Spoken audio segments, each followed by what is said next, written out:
Hi mga kamoto, naghahanap ka ba ng murang motor na goods pang daily? Kung ganun ay para sa iyo ang video na ito dahil ang topic natin ay about Yamaha Mio Gear. Simulan na natin. Nasa screen ang mga importanteng impormasyon na dapat mong malaman kung son ay bibili ka ng Yamaha Mio Gear. E-check ng mabuti para may idea ka sa down payment at monthly na hulog ng Yamaha Mio Gear. Ang Yamaha Mio Gear ay may mga features gaya ng tough design at electric power socket na tamang-tama sa mga long rides. Ang Yamaha Mio Gear ay naka-tubeless tires na rin at rider side back step para sa mas komportableng pagmamaneho. May slip-resistant wide footboard din ito, double hooks at stop and start system. Bukod pa sa mga yan, mayroon din itong new 125cc Blue Core engine with SMG.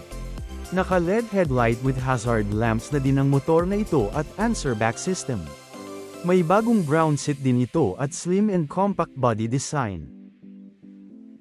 Ang Yamaha Mio Gear ay may air-cooled, 4-stroke, SOHC, 2-valve engine na may 125 cm3 displacement at single-cylinder arrangement.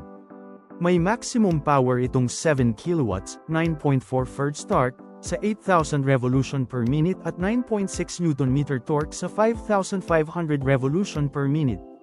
May electric starter at kickstarter, force-feed wet sump lubrication, 0.8-liter oil capacity, at fuel injection system. Ang transmission ay V-belt automatic na may dry, centrifugal clutch.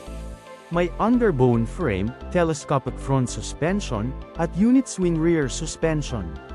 Ang gulong ay 80x80x14 MC43P tubeless sa harap at 100x70x14 MC51P tubeless sa likod, na may hydraulic disc brake sa harap at drum brake sa likod.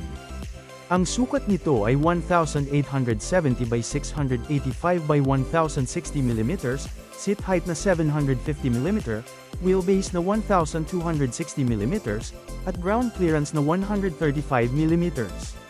May bigat itong 95 kg at fuel tank capacity na 4.2 liters. Gamit nito ang TCI ignition system, LED headlight at tail light, analog meter panel, at stop and start system. Ang Yamaha Mio Gear ay available sa mga kulay na worn gray, matte black, at matte brown. Nagustuhan mo ba ang video? Huwag kalimutan na mag-like at subscribe sa Moto Info para updated ka palagi sa mga latest motorcycle sa Pilipinas. Thank you for watching. Bye!